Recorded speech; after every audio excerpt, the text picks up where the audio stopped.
Halo teman-teman kelas 11 semuanya, selamat pagi, selamat siang, selamat sore, tergantung kalian melihat video ini jam berapa ya.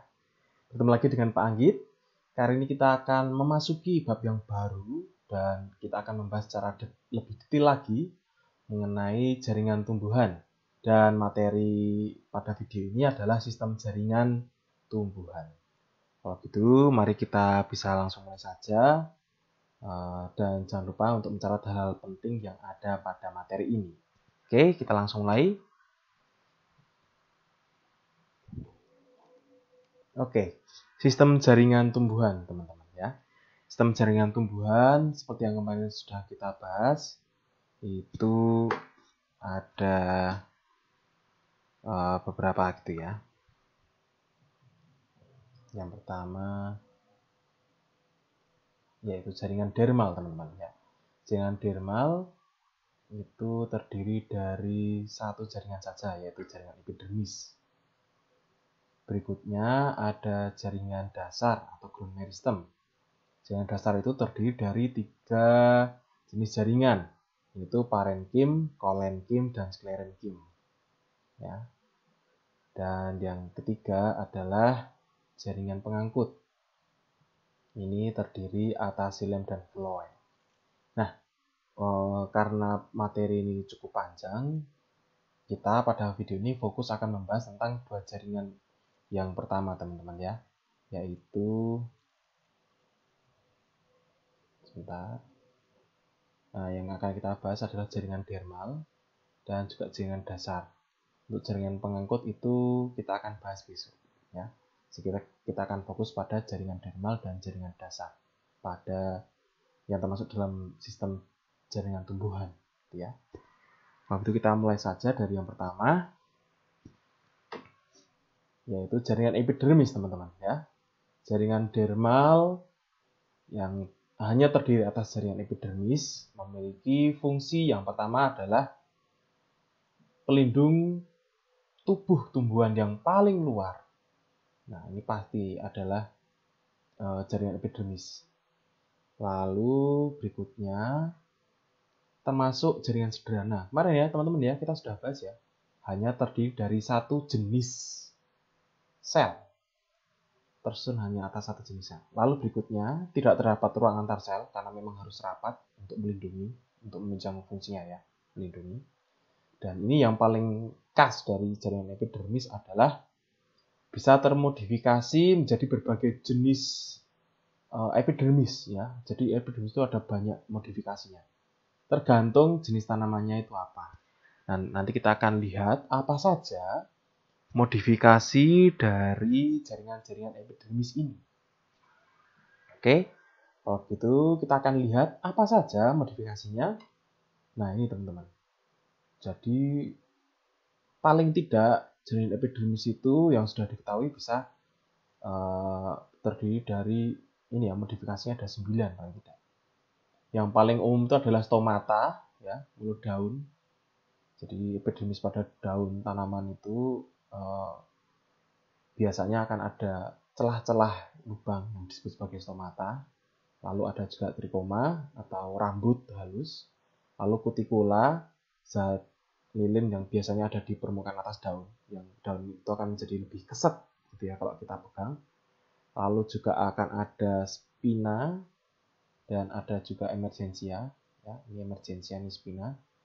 Sama-sama bentuknya duri. Kalau emergensia bedanya tuh lebih mudah untuk patah. Kalau spina tuh lebih solid, lebih kompak gitu ya, susah untuk dipatahkan. Lalu juga ada filamen pada yang paling terkenal adalah anggrek gitu ya, teman-teman. Lalu juga ada sel kipas, ini biasanya terdapat pada beberapa daun tanaman.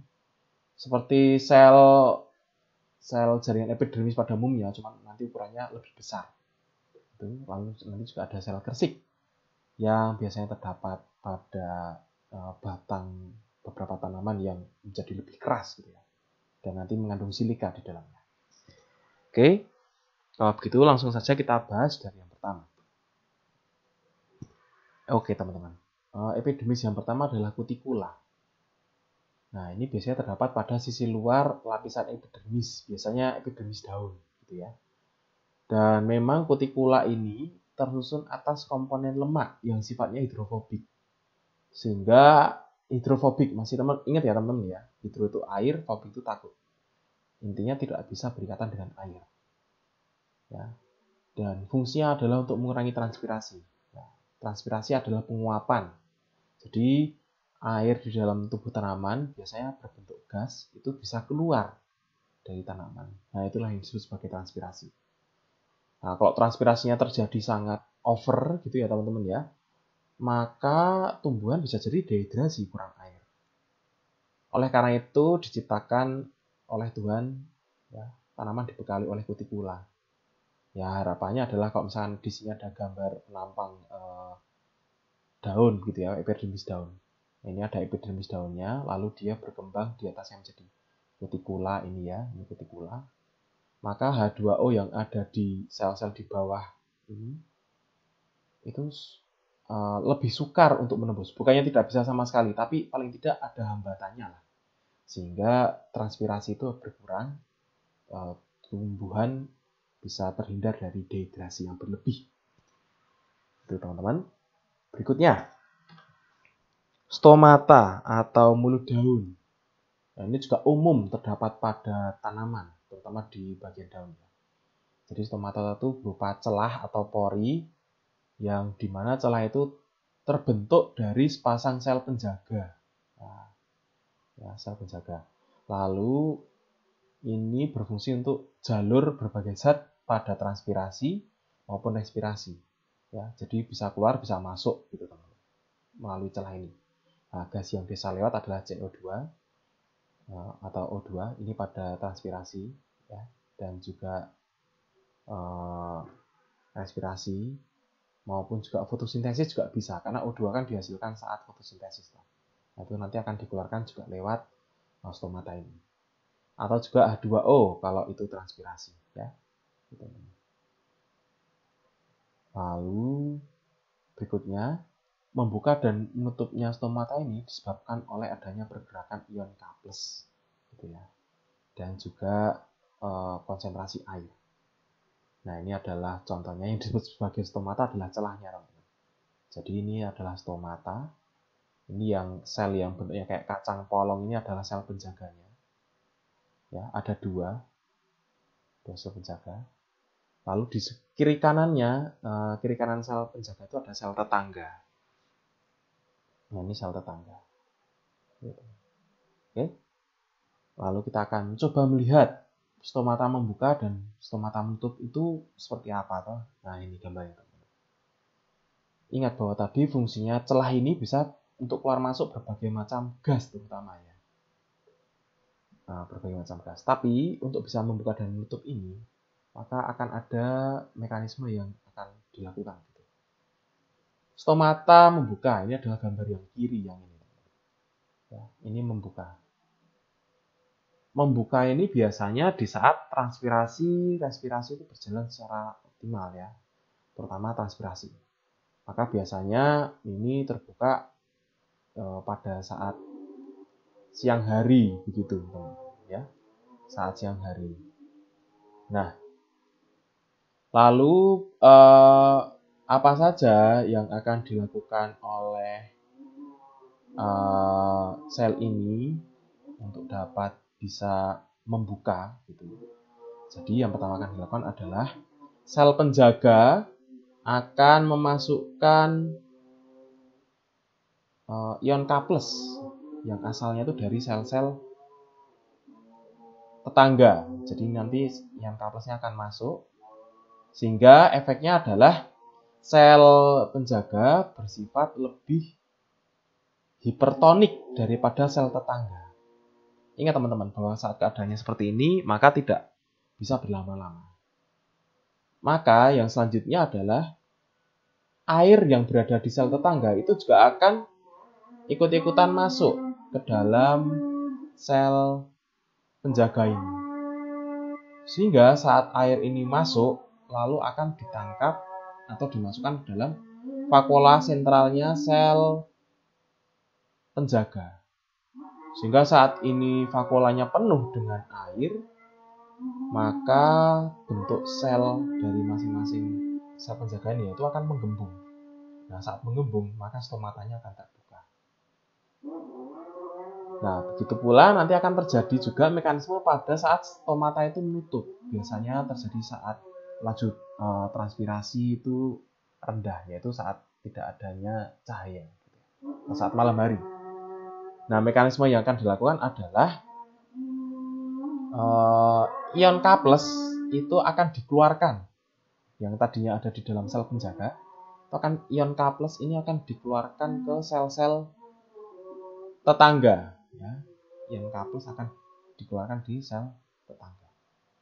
Sehingga sekarang gantian, sel tetangganya yang lebih hipertonik dan sel penjaganya hipotonik. Nah, kalau ini terjadi, maka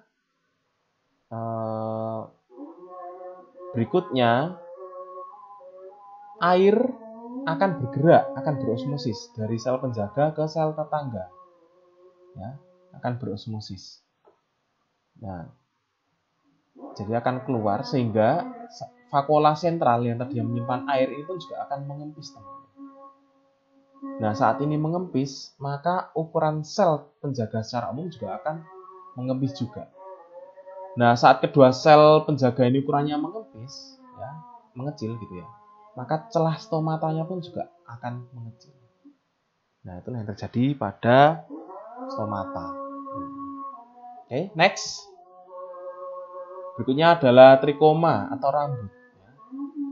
Ini adalah berupa rambut, fungsinya untuk mengurangi penguapan. Ya. Lalu bisa juga untuk meneruskan rangsangan, mengurangi gangguan dari hewan yang biasa memakan tanaman gitu. Ya, hewan herbivora, membantu penyebaran biji dan penyerbukan bunga. Ya. Nah, ini yang menarik. Jadi trikoma itu ada yang non glandular. Glandular itu kelenjar, teman-teman. Jadi ada yang tersambung dengan ada yang tidak tersambung dengan kelenjar atau non glandular. Tapi ada juga yang glandular, yang di dalam itu ada kelenjar. Ya. Nah, biar Pak Anggit jelaskan. Jadi yang biasanya untuk mengurangi penguapan, hanya untuk meneruskan rangsangan, mengurangi gangguan dari yang kedua ini ya. Ini biasanya non glandular. Jadi ya tidak tersambung dengan tidak bisa mengeluarkan sikret apapun. Gitu. Tapi ada juga yang glandular, jadi bisa mengeluarkan zat-zat tertentu. Contohnya zat-zat yang bisa membuat kita gatel kalau menyentuh trikoma itu. Ya, kayak ulat. Itu pasti ada tanaman namanya daun jelatang contohnya. Ya, daunnya ada di sini. Nah, ini daun jelatang, teman-teman. Kalau kalian lihat ada rambut-rambutnya. Ini kalau terkena kulit kita tuh jadi gatel. Karena dia mengeluarkan zat tertentu yang membuat kulit kita gatal. Lalu juga contohnya ada juga yang mengeluarkan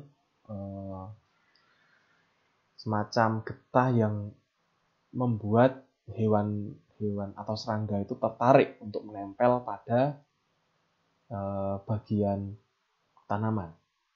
Nah, itu bisa untuk membantu penyebaran biji atau juga untuk penyerbukan bunga. Karena saat serangga itu nempel karena tertarik trikoma itu mengeluarkan zat tertentu gitu ya. Itu pasti nanti akan membawa benang sari begitu untuk nanti akhirnya hingga pada tanaman lain sehingga akan terjadi penyerbukan bunga gitu ya. Nah, itu adalah contoh dari trikoma, teman-teman.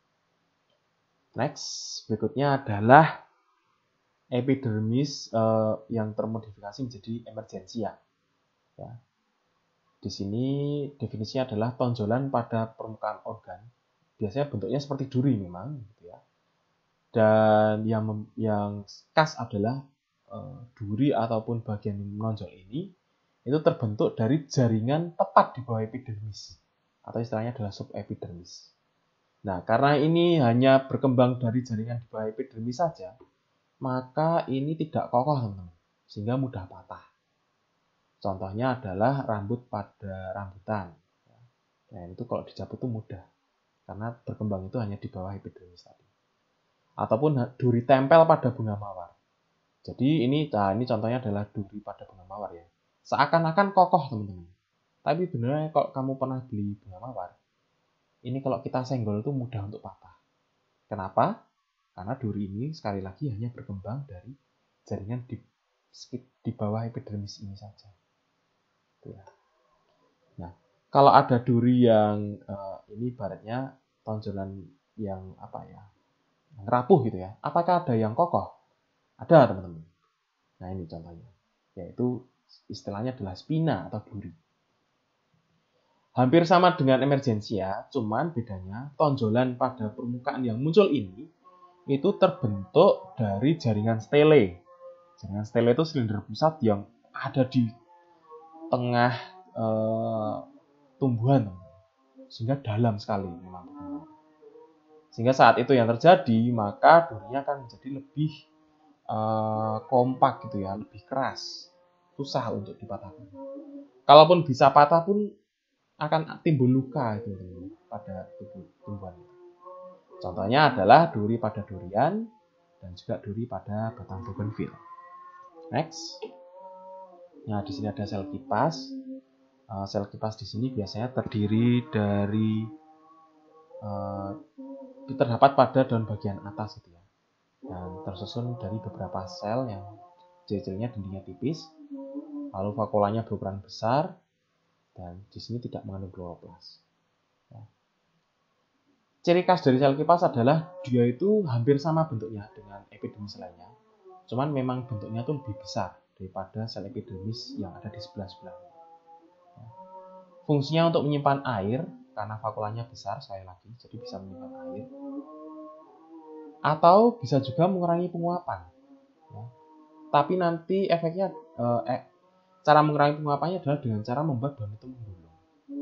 Terdapat pada daun bambu dan contohnya pada daun bambu teki. Nah, mungkin ada yang bertanya, Pak, kok bisa membuat daun itu menggulung? Ya, teman-teman bisa lihat gambar di samping ini, bawah ini.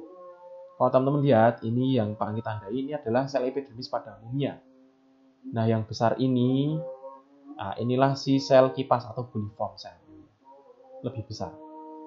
Nah, kamu bayangkan, kalau misalkan pada musim kemarau sangat panas, maka air pada sel yang gede ini, sel kipas ini, itu pasti akan keluar, transpirasi ya, H2O-nya keluar. Nah, kalau ini keluar, maka bentuk ukuran selnya ini akan mengecil. Nah, padahal sel kipas itu kalau mengecil, kalau misalnya ini kita lihat di bawah nanti ada sel kipas lagi, maka ukurannya pun juga akan mengecil. Maka saat sel kipas mengecil secara berjamaah, maka tentu saja efeknya akan menggulung. Sehingga saat daun itu bisa menggulung, maka H2O yang akan keluar saat transpirasi juga akan mengecil atau terhambat. Ya. Next, sel kersik atau silika. Ini biasanya terdapat pada permukaan batang beberapa jenis tanaman. Ciri khasnya adalah mengandung kristal kersik atau SiO2. Sehingga biasanya ciri khasnya itu nampak seperti mengkilat-mengkilat seperti itu. Ya. Dan fungsinya itu untuk memperkuat batang. Jelas ya. Contohnya ada pada batang tebu. Nah, kalau kamu lihat ke bawah ini, ini yang mengkilat-mengkilat ini ada banyak sel kersik. Ya. Next, filamen. Oke, filamen ini adalah derivat epidermis akar gantung pada tumbuhan epifit, tumbuhan yang menempel pada benda atau tumbuhan. Fungsinya untuk menimbun air yang diperoleh dan juga untuk mengikat oksigen. Nah, contoh yang paling terkenal adalah ini pada tanaman anggrek. Itulah kenapa tanaman anggrek itu bisa bertahan kuat saat kemarau ya teman-teman. Karena dia punya filamen di akar gantungnya. Fungsinya tadi bisa mengikat oksigen, bisa menimbun air juga bisa. Itu dia. Next. Oke, untuk jaringan epidermis kita sudah selesai. Ya. Jaringan derma tadi, epidermis tadi ya sudah selesai. Lalu lanjut kita akan membahas tentang jaringan dasar. Kita akan mulai dari parenkim, kolenkim, dan yang nanti terakhir adalah sklerenkim. Oke, kalau gitu kita mulai saja dari yang pertama, parenkim. Oke, jaringan parenkim teman-teman. Ini adalah penyusun jaringan dasar. yang fungsinya untuk paling utama adalah untuk storage, untuk menyimpan berbagai zat. Lalu bisa juga untuk penutup luka, karena ada parenkim yang pasti kamu tahu ini bertumbuh dari Cambium gabus ya. Jadi penutup luka itu ini adalah Cambium gabus. Jadi Cambium gabus ini termasuk pada parenkim. Lalu juga fungsi yang lainnya adalah untuk menunjang proses metabolisme tumbuhan. Ini termasuk jaringan yang sederhana, hanya terdiri dari satu jenis sel. Lalu ciri khas berikutnya adalah tetap hidup saat dewasa, bahkan bisa membelah secara mitosis. Walaupun tidak seaktif meristem ya teman-teman ya. Ukuran selnya bervariasi, ada yang besar, ada yang kecil, tergantung fungsinya apa. Dan dinding selnya tipis. Ingat, walaupun tipis, tetap mayoritas tersusun atas selulosa. Dan masih ingat ya kenapa kalau tipis ya? Karena tadi untuk menunjang dia harus menyimpan berbagai zat. Kalau tipis kan bisa fleksibel, lebih banyak zat yang akan disimpan di dalam parenkim. Dan ciri khas berikutnya adalah ada ruang antar selnya, teman-teman. Oke, itulah jaringan parenkim. Kalau begitu, next. Nah, ini dia teman. Contoh dari jaringan, bukan jaringan parenkim juga sih, jaringan dasar ya. Jadi mana sih yang disebut sebagai jaringan dasar? Nah, jaringan dasar itu ya segini nih. Di antara epidermis hingga nanti jaringan pembuluh. Nah, nanti di sini jaringan pembuluh ya. Ini epidermisnya. Jadi jaringan dasar tadi yang ada parenkim, kolenkim, sklerenkim itu ada sepanjang ini. Itulah kenapa namanya jaringan dasar. Karena jaringan ini yang mendasari atau mengisi berbagai penampang melintang suatu organ pada tangan. Ya, itu teman-teman. Nah, next kita akan lihat berbagai macam jenis jaringan parenkim. Yang pertama, yang paling umum itu ada jaringan parenkim yang disebut sebagai klorenkim, ya, atau parenkim asimilasi. Fungsinya klor ini mengacu pada kloroplas, enkim, parenkim. Jadi parenkim yang kaya akan organela kloroplas. Maka kamu tahu fungsinya pasti untuk fungsinya untuk fotosintesis. Nah, ini Pak Nid beri contoh, misalkan pada daun. Di daun itu penampangnya secara melintang itu ada yang namanya jaringan tiang dan jaringan bunga karang. Nah, kedua jenis jaringan ini kaya akan kloroplas. Jadi ini merupakan contoh dari si parenkim asimilasi atau klorenkim. Ya. Next, ada yang disebut sebagai aerenkim. Air itu berarti udara. Enkim, parenkim. Maka aerenkim adalah parenkim yang fungsinya untuk menyimpan udara. Berarti punya banyak rongga. Contohnya adalah ini. Nah, ini adalah eceng gondok. Nah, kok kamu lihat batang eceng gondok itu ada yang melembung nih. Nah, jadi di sini tuh pasti struktur batangnya itu parenkimnya tuh banyak rongganya. Sehingga di situ bisa menyimpan udara. Nah, sehingga aerenkim pada eceng gondok ini dapat membuat tanaman tersebut muncul ke permukaan, tidak tenggelam, ya teman-teman ya. Itulah contoh dari aerenkim. Next, ada yang disebut sebagai parenkim air. Dari namanya aja kelihatan, storage. Parenkim kan storage ya, air. Maka pasti maksudnya banyak untuk menyimpan air. Contohnya adalah ini, lidah buaya. Nah, ini di bagian daging daun lidah buaya ya, ini kaya akan air, teman-teman. Ya. Next, di sini ada juga yang disebut sebagai parenkim penimbun. Ya, parenkim penimbun di sini, nah ini Pak Andi contohkan, contohnya ada pada kentang atau ubi. Ya, parenkim penimbun. Nah, parenkim penimbun ini teman-teman bisa lihat di sini ya, bahwa di dalam parenkimnya itu ada banyak. Ini salah satu jenis plastida penyimpan lemak atau elaioplas. Nah, ini contohnya. Karena ada banyak elaioplas, maka kentang itu bisa lebih banyak menyimpan lemak. Ya. Next, ada parenkim pengangkut. Ya. Ini hanya bekas pengangkut pada jagung, Pak Anggit contohkan ya, pada monokotil.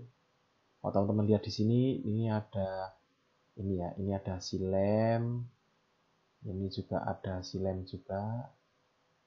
Ini rongga udaranya. Lalu di sini itu ada floem, ini floem. Nah, tapi ternyata pada silem dan floem itu masih terdapat pengisi. Nah, itu yang kita kenal sebagai si parenkim. Jadi parenkim pengangkut adalah parenkim yang letaknya itu ada di antara silem dan floem untuk mengisi ruang di antara silem dan floem. Itu teman-teman. Next, ada parenkim penutup luka yang tadi kita kenal sebagai cambium gabus. Ya, ini cambium gabus. Jadi kalau teman-teman lihat di sini, misalkan di sini ada epidermis, di dalamnya tuh pasti ada pertumbuhan dari cambium gabus. Nah, ini cambium gabus itu segini. Ingat ya, kalau keluar dia membentuk velum atau gabus, ke dalam dia membentuk velodem.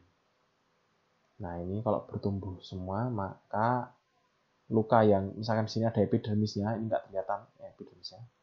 Misalkan epidermisnya terluka, maka si velum dan velodem akan menutup celah yang ada di antara epidermis itu. Oke, next. Itu mungkin teman-teman tentang jaringan parenkim. Lalu berikutnya, oke, kita tadi sudah membahas epidermis, ini sudah. Jaringan dasar kita sudah membahas yang parenkim, ini sudah. Berikutnya kita akan membahas yang kolenkim dan juga yang sklerenkim. Next. Nah, ini besok ya, jaringan pengangkutnya ya. Silem dan floemnya besok. Oke, kita akan mulai jaringan kolenkim. Ya, salah satu jenis jaringan dasar tadi ya, selain parenkim, fungsinya jelas untuk menyokong berbagai organ tanaman yang masih muda. Termasuk jenis jaringan sederhana, hanya terdiri dari satu jenis sel. Lalu berikutnya, sel-sel jaringan kolenkim itu merupakan sel yang hidup. Ya, penyokong yang tersusun atas sel yang hidup. Ya.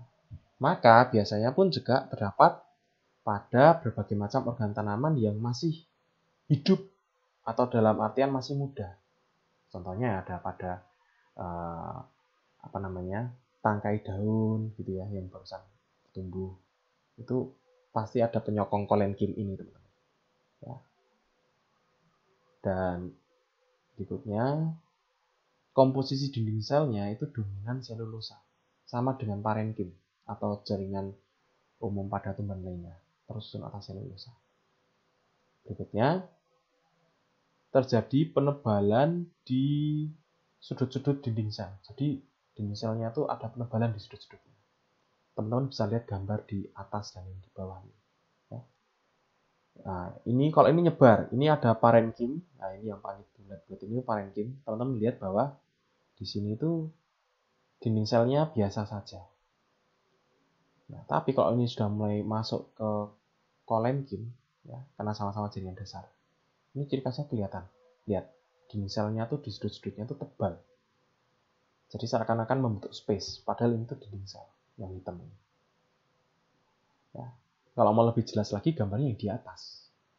Nah, ini. Kalau teman-teman lihat, yang di bawah ini, yang dinding selnya tipis, ini adalah parenkim. Lalu yang di atasnya, yang tebal di sudut-sudutnya ini adalah si kolenkim. Ya, ini merah-merah ini adalah si kolenkim. Ya, itu teman-teman. Nah, jadi sekali lagi teman-teman, untuk jaringan kolenkim intinya menyokong, lalu dia terdiri atas sel hidup dan dia ada penebalan di sudut-sudut dinding selnya, di mana dinding selnya masih terbuat dari selulosa. Jadi kata kuncinya di situ adalah itu, teman-teman. Ya. Mungkin Pak Anggit tambahi ya. Jadi memang biasanya jaringan kolenkim ini tuh kebanyakan terdapat pada jenis tanaman monokotil juga. Nah, untuk menyokong tanaman monokotil yang tidak punya kambium. Next, yaitu jaringan sklerenkim. Ini sama juga, penyokong juga teman-teman. Sklerenkim ini. Cuma sklerenkim itu jaringan penyokong yang lebih kuat, ya, lebih kuat daripada kolenkim. Dan biasanya ditemukan pada tanaman berkayu. Di mana tanaman berkayu itu, kenapa dia disebut berkayu? Itu ciri khasnya pasti ada kambium vaskulernya, kambium pembuluhnya. Dia punya kambium vaskuler atau kambium pembuluh. Kalau dia punya kambium vaskuler, bisa dipastikan bahwa secara umum dia termasuk kelompok dikotil. Jadi kelompok tanaman berkayu yang punya kambium vaskuler atau dalam hal ini adalah dikotil, itu pada umumnya punya jaringan sklerenkim yang kuat, ya. Tersusun atas jaringan sederhana sama dengan yang sebelumnya, hanya ada satu jenis sel saja. Lalu, ya ini ciri khasnya, penyokong sklerenkim itu mati saat dewasa. Akibat mati ini, pasti dinding selnya itu akan menjadi sangat tebal. Dinding selnya menjadi sangat tebal. Dan saat dinding selnya menjadi tebal secara jaringan, berarti semua selnya menebal, itu akan menjadikan struktur dari organ yang memiliki jaringan sklerenkim ini menjadi sangat kuat.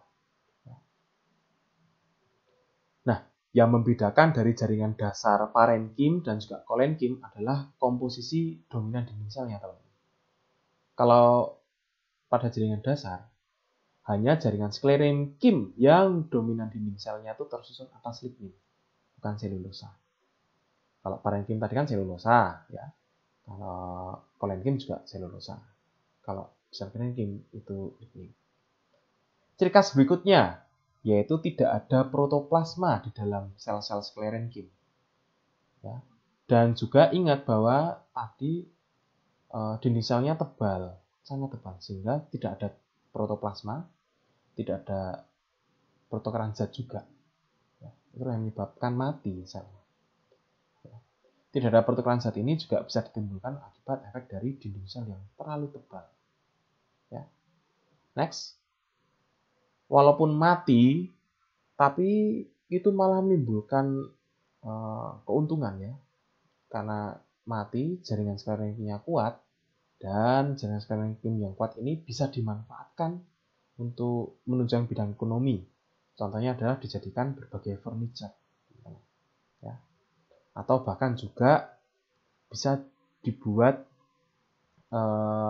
bahan tekstil, contohnya kain yang terbuat dari tanaman linen, ya, kain dari tanaman linen itu bahan pakaian yang digunakan zaman dulu, ya teman-teman. Nah, contoh furniture, ya, teman-teman juga tahu bahwa menjadi meja, kursi, keras kan, papan tulis gitu, ya, atau mungkin jadi alat musik, gitar itu kan juga dari kayu, ya, bass gitu. Nah, itu akibat adanya jaringan sklerenkim, teman-teman, yang ada pada kayu pohon yang digunakan itu, ya. Contohnya tadi teman-teman sudah tahu kayu pada dikotil atau juga batok pada kelapa. Nah, yang perlu teman-teman lihat di sini juga jaringan sklerenkim ini tuh punya dua jenis bentuk. Satu yaitu sklereid, ini yang di atas sklereid. Itu bentuknya tuh seperti batu, ya. Ini teman-teman bisa lihat. Ini sklereid. Lalu berikutnya ada yang bentuknya memanjang garis-garis serat ini. Nah, ini adalah yang sklerenkim bentuk serat. Oke. Nah, teman-teman, untuk pertemuan ini cukup sampai sini dulu. Kita lanjutkan besok untuk membahas jaringan xilem, floem, ya, pada jaringan pengangkut, beserta bagaimana cara pengangkutan berbagai macam nutrisi maupun juga air yang ada pada tanaman. Thank you teman-teman. See you next meeting.